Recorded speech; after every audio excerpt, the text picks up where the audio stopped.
Salut à tous, je m'appelle Antoine Borzex et je suis photographe vidéaste depuis plus de 10 ans. Je suis aussi reporter d'images, donc je travaille pour différents médias, presse, papier, presse web, télé, médias web, et je travaille aussi comme chef opérateur caméraman sur différents projets comme but documentaire. Je réalise aussi des reportages photos et vidéos de mariage, et pour la partie reportage, et notamment institutionnel et commercial, plus que les autres domaines d'activité, je suis obligé d'avoir ce qu'on appelle un rig.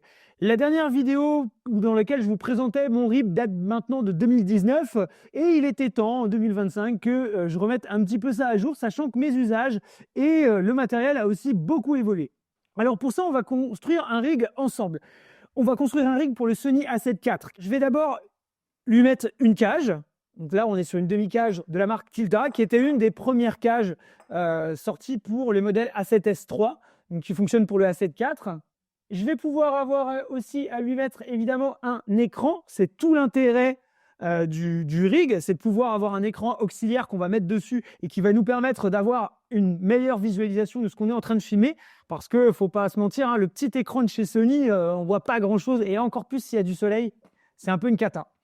On va pouvoir aussi lui rajouter simultanément soit un micro, soit directement un récepteur de micro HF ou micro sans fil si vous préférez, comme celui que je porte ici là. Donc là c'est l'émetteur et le récepteur est sur la caméra qui m'enregistre. Pour pouvoir alimenter tout ça, eh bien, je vais devoir utiliser ce qu'on appelle une batterie, donc avec un montage V-mount, mais il ne faut pas prendre n'importe quelle batterie. Il n'y a que cette taille de batterie qui passe, qui est acceptée dans les avions. Et puis avec une batterie comme ça, franchement, je peux le laisser tourner toute la journée, ça ne se décharge jamais. Donc ça, c'est génial. De plus, cette batterie, elle va aussi pouvoir me permettre, si besoin, d'alimenter une de mes lampes, donc comme celle-ci en fait, ma LED, avec laquelle je me filme, que je peux débrancher d'une prise secteur et sur laquelle je peux aller plugger cette batterie. Ensuite, je vais pouvoir aussi finalement finir par l'ajout de ce qu'on appelle une matte box qui va plus me servir à protéger l'objectif de la pluie que de lumière parasite. On va pas se mentir, on fait pas de cinéma. Donc on va attaquer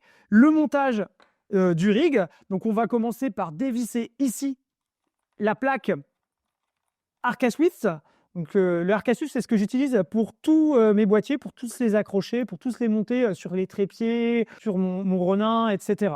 Donc là, hop, je les dévisse. Je place ici la demi-cage Tilta et vous remarquerez que sur la demi-cage Tilta, eh bien, j'ai ajouté une griffe porte-flash supplémentaire que j'ai rajoutée au-dessus. Donc ici, on en a une et ici, on en a une deuxième. Ça me permettra d'avoir deux accessoires dessus. Hop, donc je la place comme ça. Je reprends la petite vis qui était en dessous. Je me la mets là. J'utilise la petite vis, le petit papillon qui est fourni avec la cage, hein, et qui va s'aimanter ici. Avoir une cage très légère comme celle-ci, une demi-cage très légère, ça permet bien, de pouvoir la laisser quasiment tout le temps sur le boîtier. Elle sait se faire oublier. Et donc de ne pas avoir à démonter, remonter comme je suis en train de le faire actuellement. Donc voilà, hein, l'ensemble est monté, ça tient tout seul. Et donc pour pouvoir monter mon écran, je vais utiliser, fouille dans ma cage Pellier 1530, il me semble, ouais. Je vais utiliser ce type de petites rotules que je vais aller visser ici. Alors que je pourrais aussi très bien visser directement sur la griffe porte-flash de mon boîtier. Donc, je vais aller utiliser mon écran Atomos Shinobi 4K, qui est la version 1, qui est très bien en fait, hein, qui est un écran très lumineux, sur lequel je peux même ajouter des luttes, ce qui va me permettre d'avoir une prévisualisation vraiment plus confortable que sur le petit écran, et aussi ce qui va pouvoir me permettre d'afficher ce qu'on appelle les false colors, des zébras et plein d'autres fonctions que je ne pourrais pas avoir directement sur mon boîtier de Sony A7 IV. Mon écran peut pivoter comme j'ai besoin. Alors vous remarquerez qu'en fait cet écran on doit l'alimenter et il s'alimente uniquement par des batteries NPF. Le problème c'est que ça bouffe quand même pas mal les batteries et donc il faudrait en gros une grosse batterie qu'on mettrait comme ça et ça me déséquilibrerait l'ensemble. Donc moi ce que j'utilise pour alimenter cet écran, en fait ça va être ce coupleur NPF. Donc je vais pouvoir aller ajouter comme ça. Clac, donc ça se clipse. En fait, c'est une batterie qui est quasiment vide avec une alimentation, ce qu'on appelle une alimentation DTAP. Le connecteur, c'est du DTAP. Et en fait, ce connecteur, eh bien, je vais pouvoir le plugger directement à la batterie. À la batterie SmallRig, mais il n'y a pas que SmallRig qui fait ça. Mais le problème, c'est où je mets la batterie. Eh bien, pour ça, il va me falloir un support. Et donc, ce support, eh bien, c'est simplement une nouvelle pièce de chez SmallRig. Donc là, c'est un V-Mount Battery Plate, ici. Et là, on a un support Arca Swift.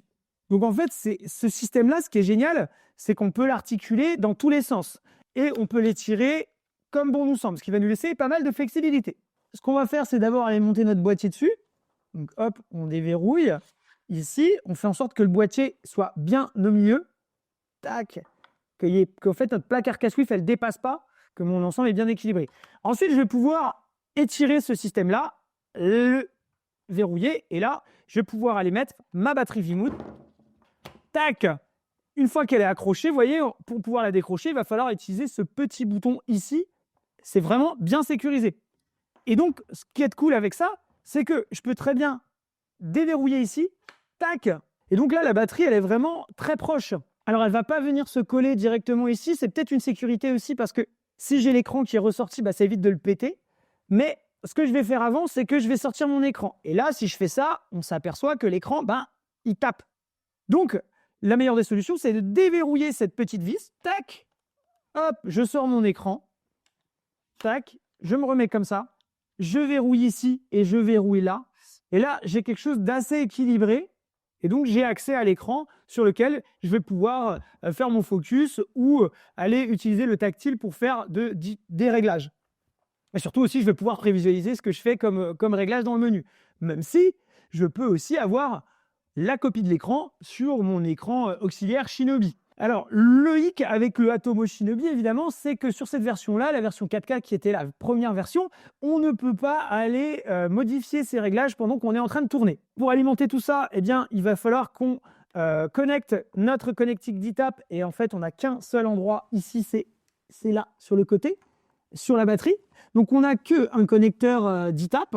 Mais c'est suffisant parce qu'il n'y a pas énormément d'éléments que j'aurais besoin d'aller connecter en DTAP, d'autant plus qu'au-dessus, sur la batterie, on va avoir de l'USB-C, de la sortie USB-C, de la sortie USB-A, une sortie 12 volts et une sortie 8 volts, ce qui est largement suffisant pour alimenter tout ce qu'on pourrait avoir à alimenter sur une caméra.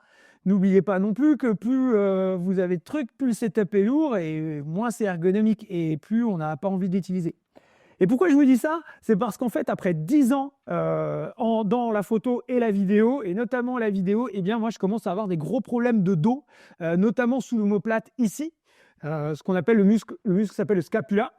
Et c'est dû au fait que je porte le matériel comme ça, à bout de bras. Et même si j'utilise des setups ultra légers, eh bien le fait de rester en tension en permanence pour stabiliser, ça cause des gros problèmes musculo-squelettiques. Et je ne vous parle pas des problèmes de vue. Pour prévisualiser ce qu'on a sur notre boîtier, on va devoir brancher un câble HDMI. Donc moi, j'ai pris un petit câble HDMI torsadé, rouge. Ça m'a une petite note de couleur. Et surtout torsadé parce que ça m'évite d'avoir des trucs sur lesquels je dois faire des tours et des tours et des tours. Donc celui-là, il se met dans ce sens-là. Donc là, maintenant, il va nous manquer le micro, donc le récepteur du micro. Et donc le récepteur du micro, j'irai le mettre ici. Ou alors, vous allez pouvoir ajouter une poignée. Alors moi, ici, j'utilise une poignée de la marque SmallRig aussi, encore, avec une attache sur la griffe porte-flash.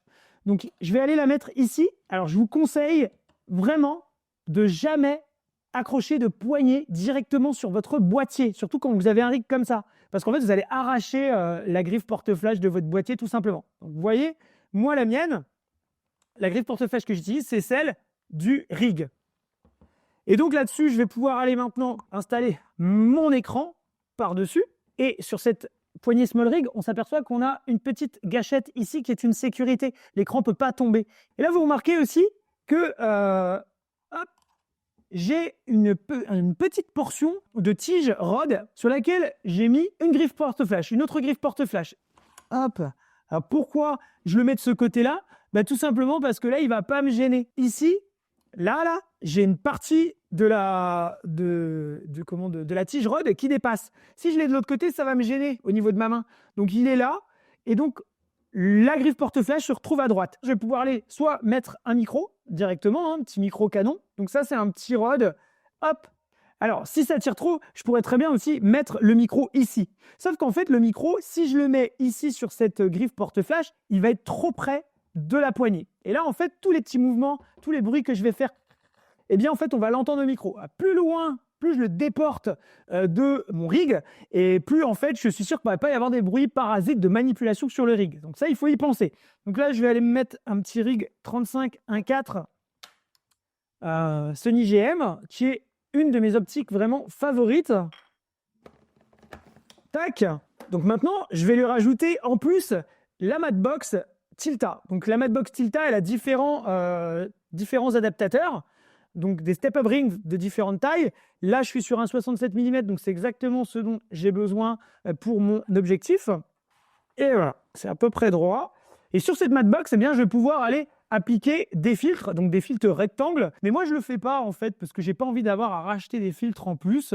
Ce que je fais généralement, c'est que je vais aller visser directement mon filtre ND à l'intérieur, puisque j'ai un pas de vis qui est suffisant. Et voilà, donc là, j'ai vissé mon filtre. L'intérêt, évidemment, oui, c'est de visser un filtre ND ou un filtre mist, un filtre de brume. Et là, c'est tout à fait possible avec cette cage. Et quand on ferme, c'est protégé. Alors, comme j'habite en Bretagne, ben moi, c'est pas pour me protéger du soleil, c'est plutôt pour protéger des gouttelettes de pluie. Mais là, on a quand même un ensemble qui est assez lourd. On va faire passer ça sur la balance. On est à 2,957 kg. Alors, la solution, quand on a un rig aussi lourd et qu'on doit le porter pendant une presta de 1 voire 2 heures, eh bien, ça va être d'utiliser ce qu'on appelle un easy rig.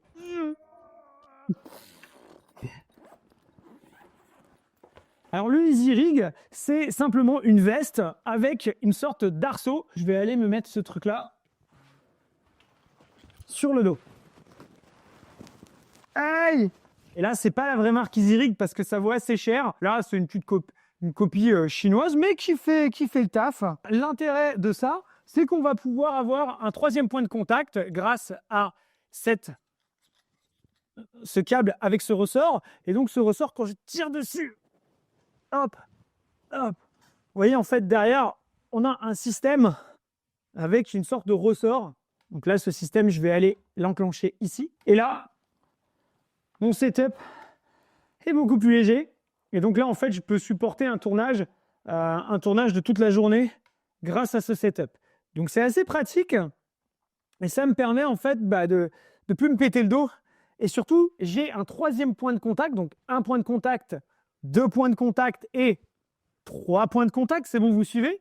Et ça va me permettre d'être beaucoup plus stable. Je peux me mettre à genoux, je peux m'orienter comme ça, je peux orienter comme ça. Par contre, on va vraiment pas être flexible et on va pas être réactif sur les tournages. Mais pour le prix que je l'ai payé, je peux vous dire qu'il est largement rentabilisé. Si je veux pas utiliser le Easy Rig, ce système se déplie pour pouvoir coller la caméra contre moi. Et là, je vais avoir quelque chose de bien plus flexible et je vais être beaucoup plus à l'aise qu'avec un Easy Rig. Par contre, je ne pourrai pas faire des tournages de plus de 2 heures, ça va être trop lourd. Alors ce rig, c'est quand même le fruit de plusieurs années d'expérimentation.